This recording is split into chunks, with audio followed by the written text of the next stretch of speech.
खेळांमध्ये अनेक वैशिष्ट्यपूर्ण खेळ आपण या अगोदर पाहिलेत.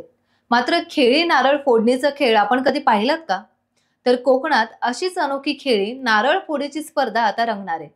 नागावच्या मनमोहक नयनरम्य समुद्र किनारी भरणाऱ्या या नारळ फोडीच्या स्पर्धेत कोण बाजी मारणार याकडे सर्वांचंच लक्ष लागून राहिलंय. या स्पर्धेत रायगड मुंबईसह तळ कोकणातील अनेक स्पर्धक सहभाग घेणार आहेत. डॉक्टर सचिन शरद राऊळ आणि राकेश अनंत राणे मित्रमंडळाने या स्पर्धेची जय्यत तयारी सुरू केली आहे. त्यामुळे या स्पर्धेमध्ये कोण बाजी मारणार हे पाहणं तितकंच महत्त्वाचं ठरणार आहे. या स्पर्धेत अधिकाधिक स्पर्धक आणि प्रेक्षकांनी सहभाग दर्शवून कार्यक्रमाची शोभा वाढवावी असं आवाहन डॉक्टर सचिन राऊळ यांनी केलंय.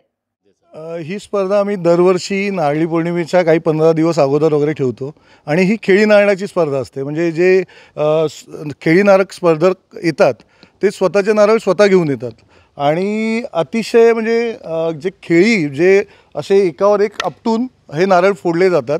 असे साधारणतः ठाणा मुंबई ते कोकणात नाही म्हणजे अगदी गोव्यापर्यंतची लोक या स्पर्धेत सहभागी घेतात आणि गेली कित्येक वर्ष आम्ही ही स्पर्धा आयोजन करतो आहे. आम्ही या स्पर्धेला मोठी मोठी बक्षिसं पण आतापर्यंत ठेवत आलो आहे आणि उत्स्फूर्त प्रतिसाद आतापर्यंत आम्हाला भेटत आला आणि ही स्पर्धा आम्ही अशीच चालू ठेवणार आहोत.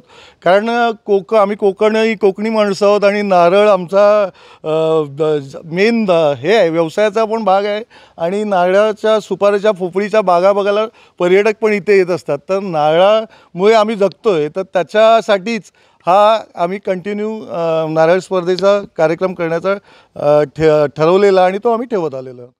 टाइम्स डिजिटलला लाईक करा, सबस्क्राईब करा, शेअर करा आणि बेल आयकॉन दाबायला विसरू नका. पाहत रहा टाइम्स डिजिटल.